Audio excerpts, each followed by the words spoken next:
말씀 보시겠습니다. 출애굽기 20장 3절부터 6절입니다. 출애굽기 20장 3절부터 6절. 구약성경 재성경으로 111년이 되겠습니다. 출애굽기 20장입니다. 3절부터 6절까지는 공부하겠습니다. 십계명 읽는 말씀으로 오늘 하나님의 말씀을 들으면서 은혜를 받도록 합니다. 출애굽기 20장 3절부터 6절입니다.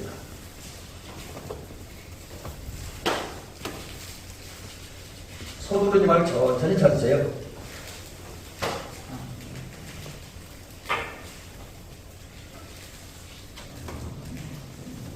자, 이제 봉독을 해드리도록 하겠습니다. 너는 나 외에는 다른 신들을 내게 두지 말라. 너를 위하여 새기는 우상을 만들지 말고 또 위로 하늘에 있는 것이나 아래로 땅에 있는 것이나 땅 아래 물속에 있는 것의 어떤 형상도 만들지 말며 그것들에게 절하지 말며 그것들을 섬기지 말라. 나 네 하나님 여호와는 질투하는 하나님인즉 나를 미워하는 자의 죄를 갚되 아버지로부터 아들에게 또 3, 4대까지 이르게 하거니와 나를 사랑하고 내 계명을 지키는 자에게는 천대까지 은혜를 베푸느니라. 아멘. 오늘은 이제 십계명에 두 번째 해당하는 얘기인데 물론 제가 십계명을 말씀드릴 시간은 아니지만 그래도 우리가 신앙생활이 굉장히 중요한 부분이기 때문에 또 하늘나라의 백성으로서는 반드시 지켜야 하기 때문에 이 말씀을 살펴보려고 합니다. 그래서 우상을 버리고 하나님만 섬겨라. 우상을 버리고 하나님만 섬겨라. 이런 제목으로 함께 말씀을 이제 깊이 생각하고 살펴보면서 은혜 받는 그러한 시간들을 갖도록 합니다. 우리가 이제 신과 하나님과의 관계 빼놓고 삶 속에서 가장 중요한 부분이 여러분 뭐라고 생각합니까? 특별히 우리가 세상 혼자 사는 게 아니잖아요. 그죠? 혼자 사는 게 아니고 같이 삽니다. 우리는 뭐 하나님과 같이 살지만 사람과 같이 살아야 돼요. 이런 같이 사는 관계 속에서 하나님과의 관계도 그렇고 사람과의 관계도 그렇게 가장 기본적인 중요한 게 뭐라고 생각을 하십니까? 물론 여러 가지가 있을 수 있어요. 근데 그 중에 또 하나 무시할 수 없이 중요한 게 관계입니다. 관계. 제가 처음 목회 준비할 때 저희 은사 목사님이 각각 여러 가지 얘기를 해주셨는데 그 중에 하나가 뭐냐면 목회는 관계다 그런 얘기를 하더라고요. 하나님과의 관계, 사람과의 관계. 목사가 되어서 전사가 되어서 설교를 잘하는 것도 중요하고 기도를 많이 하는 것도 중요하고 신방을 잘하는 것도 중요하고 은사와 능력이 나타나는 것도 중요하지만 더 기본적인 중요한 건 관계다. 왜냐하면 관계가 깨진 상태에서는 어떤 일이 이루어지지 않는다는 거죠. 특히 목사님과 성도님 사이에서 관계가 깨지면 목사님이 아무리 지옥 같은 하나님의 말씀을 전해도 그 말씀이 성도들에게는 아무런 은혜가 되지 않는다. 또 성도들이 목사님들에게 아무리 좋은 얘기를 해도 만약 그 관계가 깨졌을 때는 그 얘기 별로 의미 없고 가치가 있는 얘기가 된다. 그러면서 우리가 그 관계가 좋아져야 모든 건 잘 된다. 그런 말씀을 그 전에 어릴 때 많이 들었습니다. 근데 이게 우리 인간 삶에만 중요한 게 아니라 하나님과 우리 사이의 관계가 굉장히 중요합니다. 특별히 감리교회에서는 이 관계를 굉장히 중요하게 여겨요. 그래서 우리가 이제 의인이었다. 칭의의 은혜라고 하는데 칭의의 은혜를 얘기할 때 다른 교단에서 뭐 누구나 있다고 얘기할 수 없지만 거기에 이제 법적인 측면에서 의를 얘기해요. 근데 우리 감리교회에서 의설례 목사님 우리 가르친 칭의는 법적인 것도 있지만 관계, 하나님과 우리 관계가 중요하므로 저와 여러분은 하나님과 우리 사이의 관계가 어떠한 관계인지를 정확히 알고 아는 것뿐만 아니라 실제로 하나님과 우리의 관계, 그 관계가 이루어지게 한 다음에 그 관계를 잘 지켜나가는 저와 여러분이 될 것입니다. 그래서 오늘 말씀의 첫 번째 부분에서는 하나님과 우리의 관계를 유지하는 길에 대한 이야기를 좀 말씀을 드려보려고 합니다. 자, 그럼 하나님과 우리의 관계가 뭐냐? 하나님과 우리 사이의 관계가 뭐냐?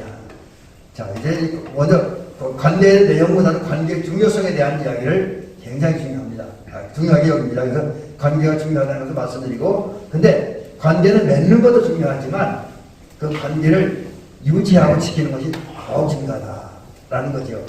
사실 우리가 어떤 순간에 어떤 계기를 통해서 하나님과 우리 사이, 사람과 사람 사이에 관계를 맺기 쉬워요. 그렇게 그건 어렵지 않습니다. 저도 이번에 이렇게 연애가 뭐 이렇게 연애해서 우리 후배 목사님들, 또 동료 목사님들 만나서 얘기를 하고 그 친구 관계를 맺고 선후배 관계를 맺고 또 동료자 관계를 맺는 건 쉬워요. 그렇게 어렵지 않다고 얘기를 해보니까 흥미를 하는 사람들이 있는데 문제는 그 관계를 얼마큼 오랫동안 유지하느냐 하는 게 굉장히 중요하다는 거죠. 제가 요즘 이렇게 느끼는 게 그 여러 가지 모임들이 있고 여러 사람과의 관계를 형성했습니다만 지금까지 그 유지되는 건 그렇게 많지 않은 것 같아요. 예를 들면 한때는 저희 고등학교 동문 모임 우리 교회도 왔다 갔지만은 그 활성화되고 열심히 했는데 요즘 그 관계 완전히 깨졌고 우리 고등학교 동문들 전혀 모임도 없습니다. 동창회도 없고요. 이게 뭘로 관계가 오랫동안 유지되는 건 힘이 든다. 특별히 하나님과 우리의 관계를 오랫동안 유지한다는 건 더더욱 어렵습니다.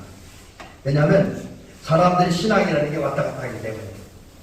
그래서 누구 표현대로 불 붙을 때는 아직 호텔에 불 붙은 것처럼 잘 타오르다가 꺼지면 호텔 불을 나왔을 때 소방차가 지나서 불 다 끄고 나서 냉랭하게 끄고 갔다는 것이 하나님과 우리의 관계이죠. 그래서 관계 유지하는 게 어려워요. 또 실제 교회사를 보면 한때는 많은 사람들이 신앙으로 은혜 받음으로 하나님과 깊은 관계를 맺었으나 어느 순간에 배교자가 되어서 주님을 대적하고 주님을 또 한 번 십자가에 못 박은 그런 사람이 꽤 많이 있습니다. 그런 것을 볼 때 관계를 맺고 유지하는 것이 더욱 중요하다. 만약에 하나님과 우리의 관계가 이제 여러 가지 관계가 있는데 그 관계가 파괴되면 어떤 일이 되느냐. 하나님과 전혀 관계없는 일이 된다. 우리 자연이라고 제가 표현했는데 제가 자연인이 다른 설교 때 몇 번 말씀드린 것처럼 하나님 전혀 관계없는 하나님은 알 수도 없고 느낄 수도 없는 그런 상태가 되어지는 거죠. 하나님의 관계까지는 그다음 더 심한 경우는 그게 너무 지나치면 하나님의 원수가 됩니다. 하나님이 원래 우리 아버지가 되고 우리의 목자가 되어 있는데 하나님과의 관계까지는 하나님과 원수가 돼요.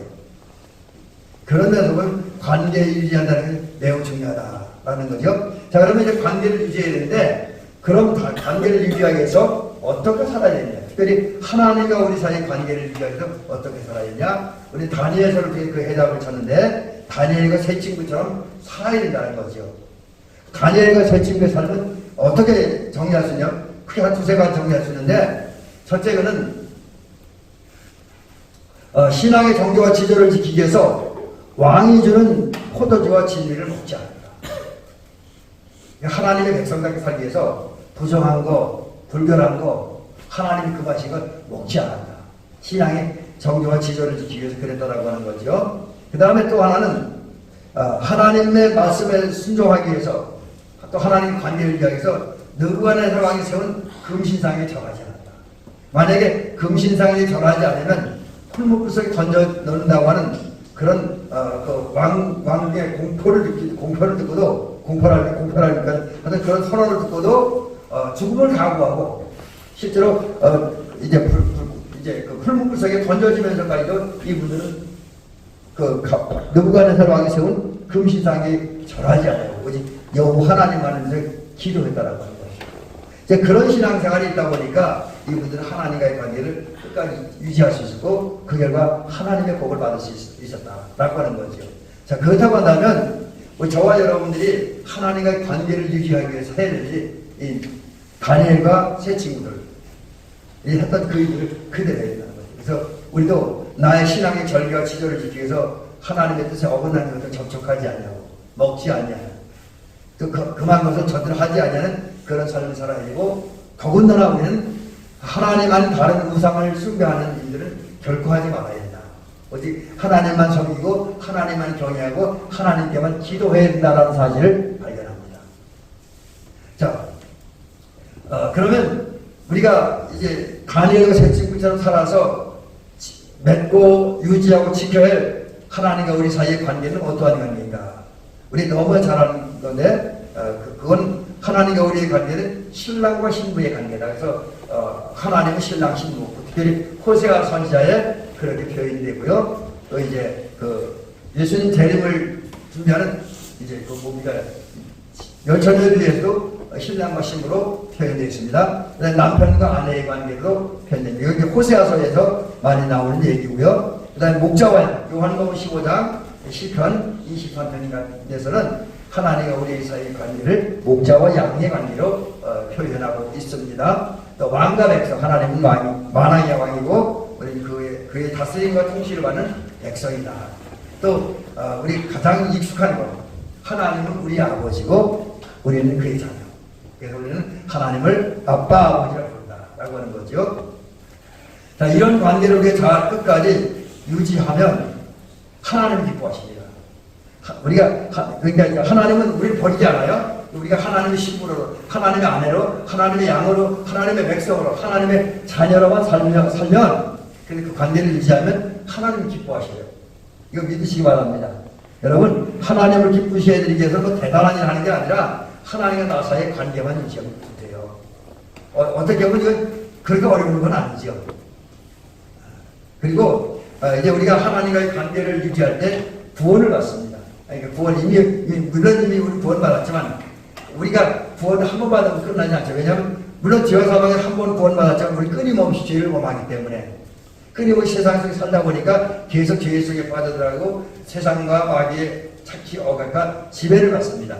그래서 우리는 끊임없는 그 구원의 은총을 경험해야 되는데 그런 은총을 삶 속에 계속 경험하게 되죠. 그리고 하나님과 함께 삶으로 영생의 복을 누리게 되어진다는 거죠. 그 다음에 이제 하나님과 관계를 유지할 때 하나님이 주신 은총으로 말미암아 우리 안에 평화가 있습니다. 세상이 주는 것과 같지 않은 참 평화가 있고 진정한 행복이 있습니다.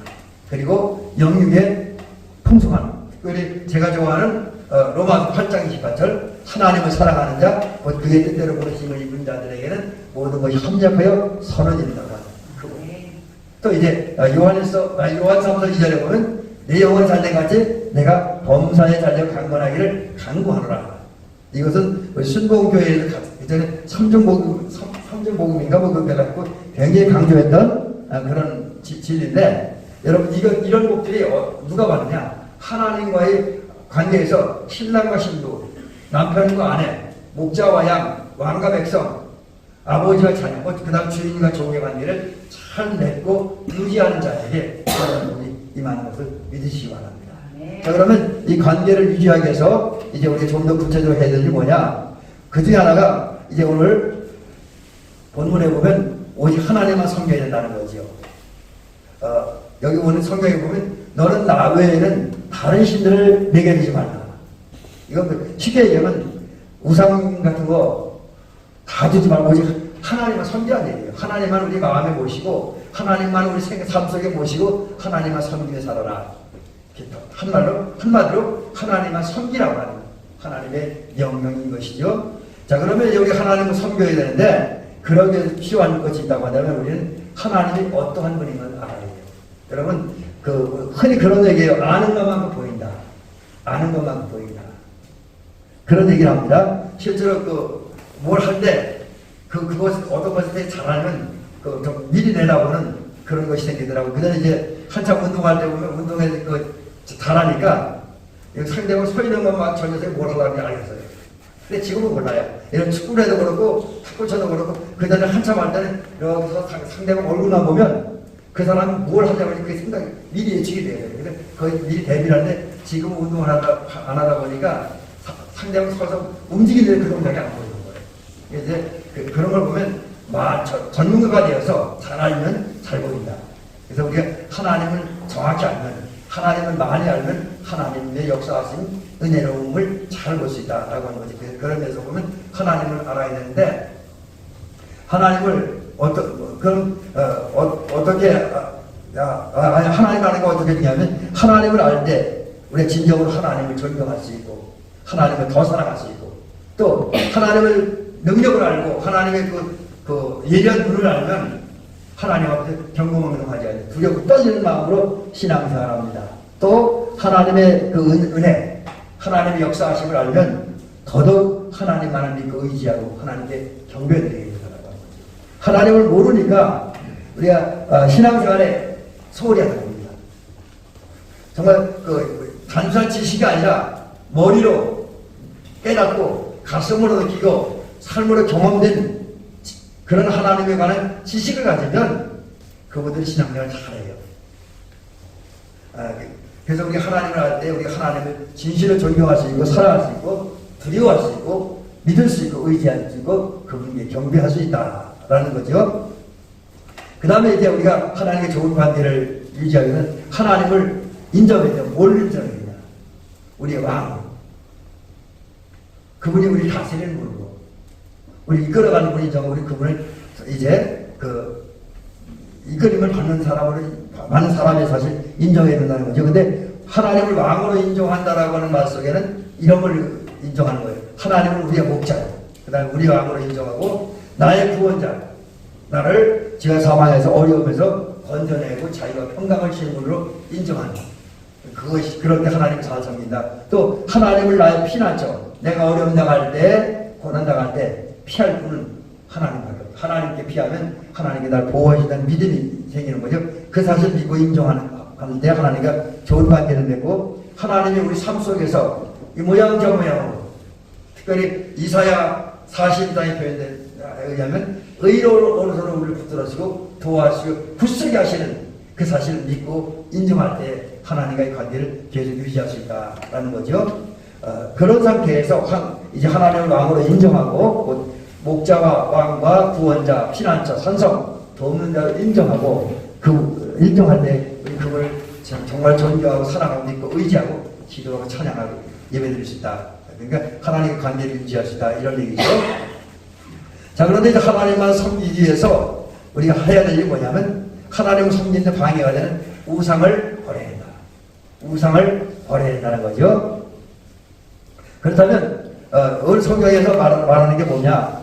너를 위하여 새긴 우상을 만들지 말고, 또 위로 하늘에 있는 것이나 아래로 땅에 있는 것이나 땅 안에 물속에 있는 것의 어떤 형상도 만들지 말며 그것들에게 절하지 말며 그것들을 섬기지 말라.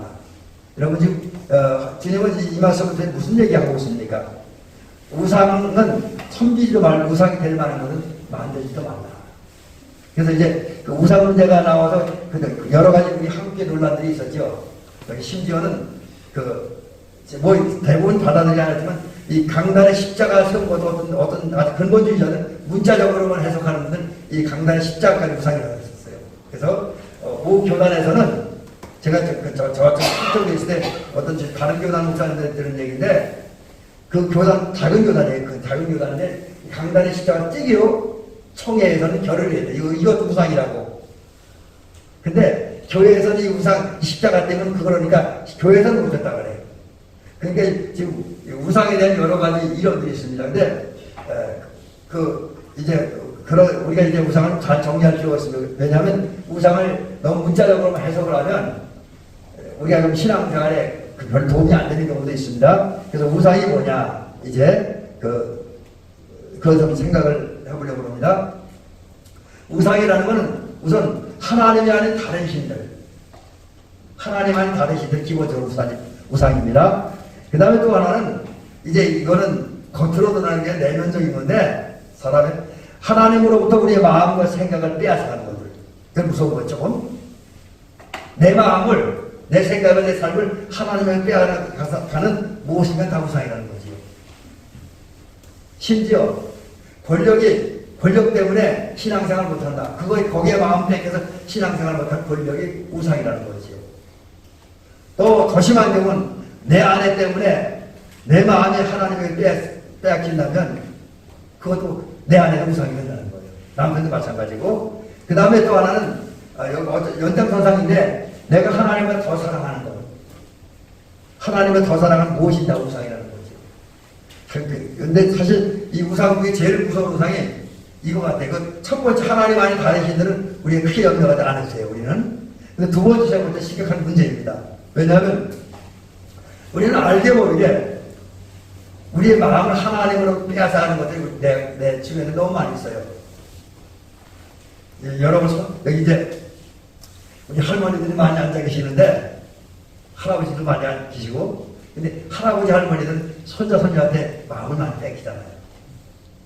그렇다고 손자, 손녀에게 마음 전해주지 말라는 얘기 아닙니다.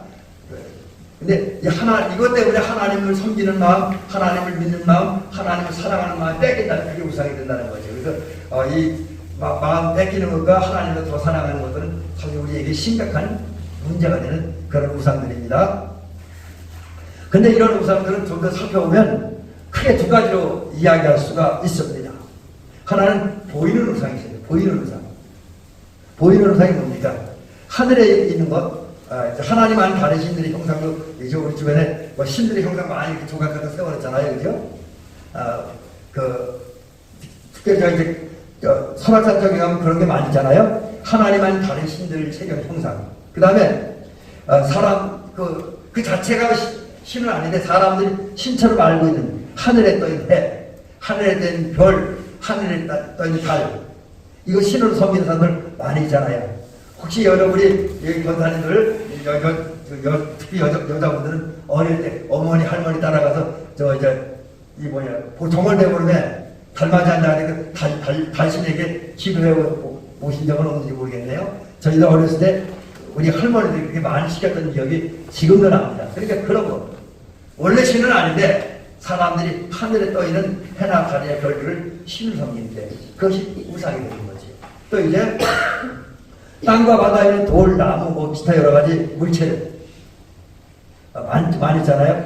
어떤 사람은 돌, 어떤 사람은 나무, 어떤 사람은 뭐 부뚜막신, 뭐 이런 걸 신을 섬기는 거. 이게 다 보이는 우상에 속하는 거죠. 근데 제가 조금 전에 말씀드린 것처럼 진정한 성도, 제대로 된 믿음이 있는 사람들은 사실 보이는 우상을 잘 섬기지 않아요. 보이는 우상은 거의 잘 섬기지 않습니다. 심지어 주기철 목사님이나 손양한 목사님, 한상돈 목사님, 뭐 이런 분들은 이런 보이는 우상을 섬기지 않기 위해서 순교까지 했잖아요. 일왕에게 경배하지 않으므로 순교까지 했습니다. 근데 이제 그 다음에 보이지 않는 우상입니다. 아까 말들이 보이는 우상은 전혀 다른 거죠. 합리주의. 이건 이제 현대인들에게 많이 있는 거죠. 합리주의라는 거는 기본적으로 얘기하면 이성이 최고다. 곧 사람이 머리로 깊이 생각하고 그 생각에서 나오는 대로 결정하고 행동하는 것이 최고다.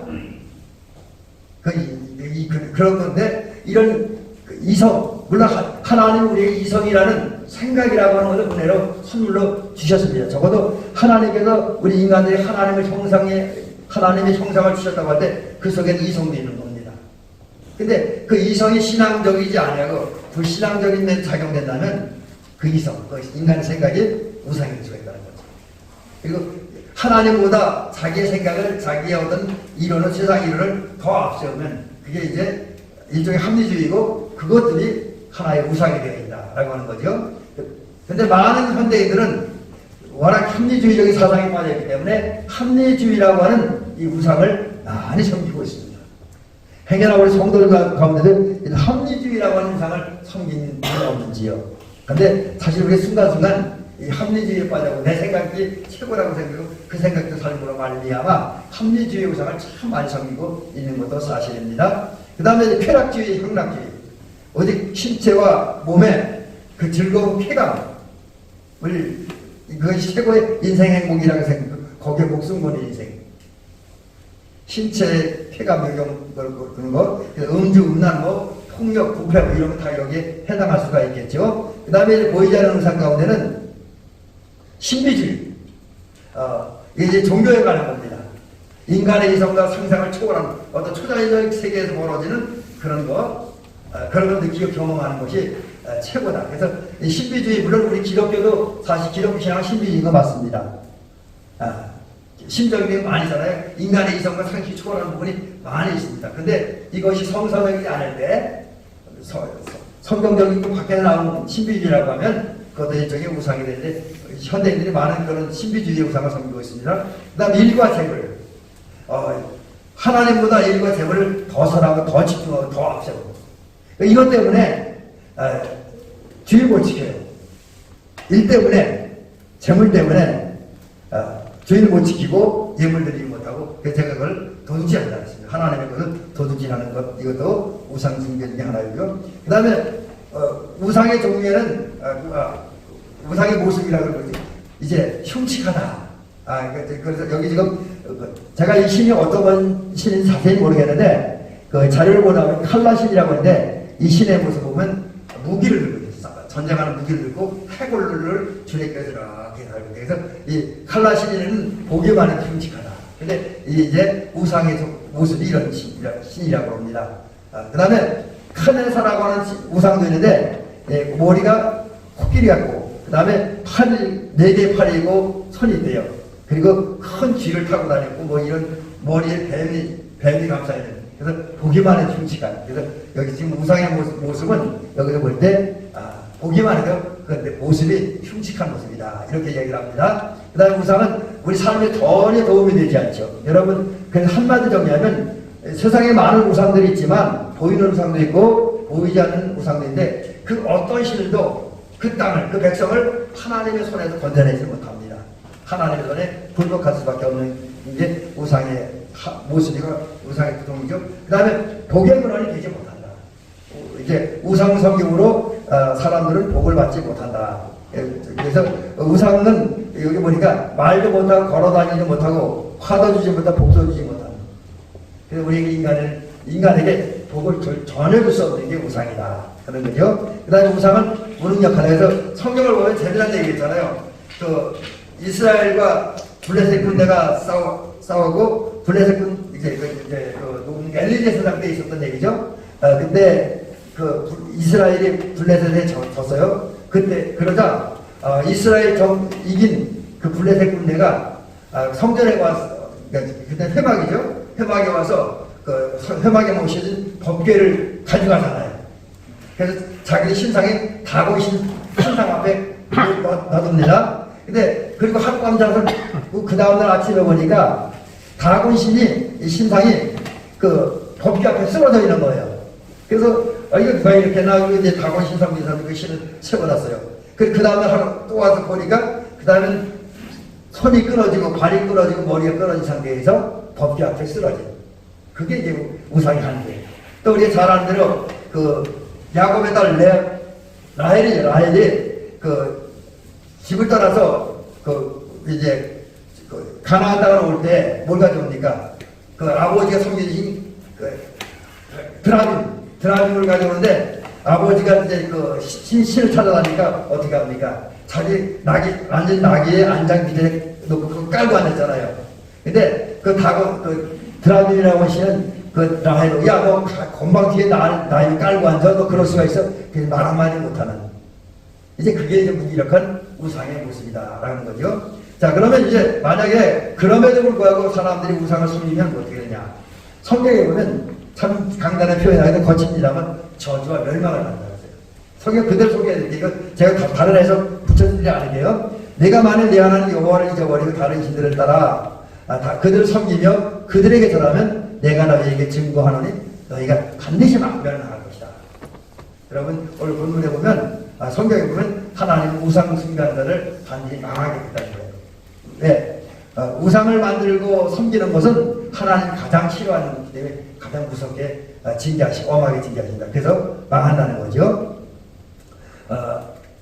자, 그렇다고 하면 이제 우리는 우상을 섬기지 말고 어떻게 살아야 돼요? 마지막 결론으로 잠깐 여러분 말씀드리고 오늘 말씀 마치려고 합니다. 자, 여러분 우리 꼭 기억해야 될 것은 세상 사람은 양다리 걸치기 하려고 해요. 심지어 기독교인들 가운데 많은 분들이 양다리 걸치기 하려고 하는 분들이 있습니다.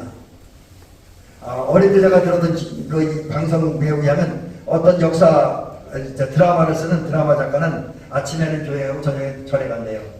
그러니까 그 얘기 듣고 있던 어떤 MC가 세상에 그런 데가 어디냐고 뭐라 그러는데 요즘 그런 사람도 있어요. 그래서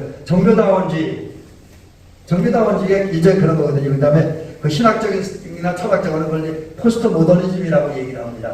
하나님을 섬기고 세상을 섬기고. 그래서 정교다원주의자들은 하나님만 예수님만 믿어야 구원받는다, 천국받는다. 그건 아니라 불교를 믿어 착하게만 살면 된다. 그런 주장을 해요. 근데 여러분 세상에 이렇게 하나님과 우상을 겸하여 섬기려고 하는 그런 사람들 꽤나 많이 있습니다. 심지어 예수 믿는 사람들 가운데 그런 사람도 있어요. 예수 믿는 사람들 가운데는 그 섬기는 우상이 뭐냐면 재물과 권력과 명예 뭐 이런 우상들이겠죠. 보이지 않는 우상. 근데 성경은 분명히 얘기하고 있습니다. 예수님이 분명히 말씀합니다. 사람은 두 주인을 섬길 수 없다.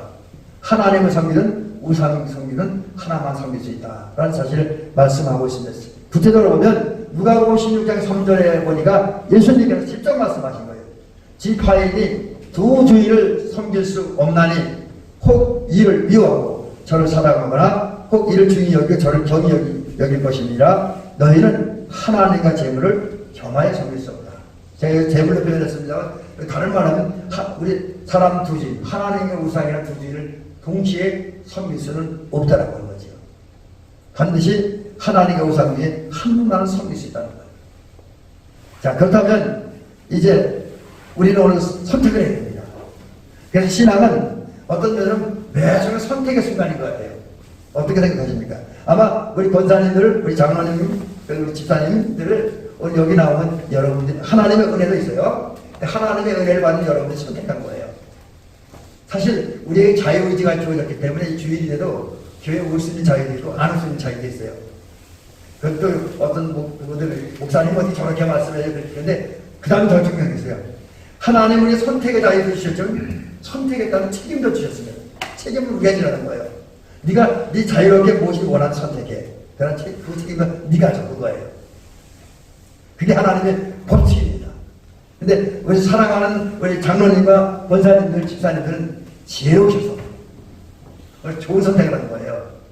좋은 선택을 하는 겁니다. 하나님께 여러분에게 주신 은혜를 따라 하나님 앞에 나오기로 선택한 거예요. 그러니까 이건 하나님과 우상 사이에서 마찬가지입니다. 우리가 하나님을 섬길 수도 있고 우상을 섬길 수 있습니다. 내 마음입니다. 그거는 내 자유예요. 그러나 거기에 그 선택에 대한 책임도 내가 져야 됩니다. 그렇다고 한다면 우리는 오늘 하나님과 우상을 내가 섬길 자, 내가 사랑할 자, 내가 믿을 자가 누구인지를 분명히 생각하고 섬세하게 생각하고 분명하고 확실하게 선택을 해야 된다고 하는 거지요. 그래서 만약에 우리가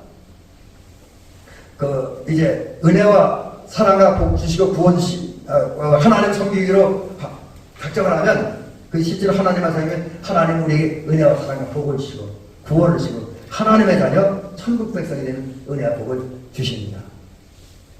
하나님은 우리가 당시에 섬기기만 하면 선택을 잘하고 섬기면 은혜도 드리고 사랑도 드리고 복도 줘요.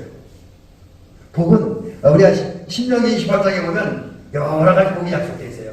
들어가도 복을 받고 나가도 복을 받고 앉아도 복을 받고 서도 복을 받고 길을 행할 때도 복을 받고 떡반지 꾸르세도 무양해도 자녀들에게도 복을 준다. 여러분 이 하나님을 사랑하고 섬기는 자에게 주어진 복을 좀 알려고 하면 오늘 집에 가셔서 시간 내서 신명기 28장을 1절부터 14절까지 읽어보시기 바랍니다. 거기 하나님 신 복이사 나타났어요. 그 다음에 이제 제가 조금 전에 인용해드렸던 로마서 8장 28절이라든지 요한 3서 2절이라든지 그 성경 여러 곳을 보면 하나님을 섬기기로 선택하고 하나님을 섬기고 사랑하고 경배하고 또 믿고 따르는 자에게 주시는 복에 대한 약속들이 있습니다. 하나님은 하나님을 섬기는 자에게 복이십니다. 그렇다고 한다면 저와 여러분들은 하나님만 섬겨 경외해야 됩니다. 여호수아가 말합니다. 마지막 고변설교를 할 때 나와 내 집은 오직 여호와를 섬기겠노라. 아멘. 여러분 이 고백이 여러분들의 고백이 됐을 주의 이름 간절히 부탁드립니다. 나와 내 집은 오직 여호와를 섬기겠노라. 그 실제로 그렇게 고백하고 그렇게 살아가시기 바랍니다. 또 오늘 성경에 보니까 본문에 이제 출애굽기 23절인데 너는 나 외에는 다른 신들을 내게 있게 하지 말지니라. 다른 신 다 가르쳐도 우상 다 가르쳐도 하나님만 섬기라 라고 하는 얘기죠. 자, 오늘 이 말씀 기억하면서 우리 대한민국 성도님들 여러분 눈에 보이는 또 여러분 눈에 보이지 않는 각가지 우상들 다 집어치우고 다 정리하고 다 잘라내고 오직 우리 아버지 하나님, 우리 창조주 하나님, 우리 돕는 자가 되시고 우리 산성이 되시고 우리 복 주시는 우리 왕 되시는 하나님만 섬기고 경외하고 믿고 순종하며 살아가는 저와 여러분 되시기를 주의 이름을 축원합니다.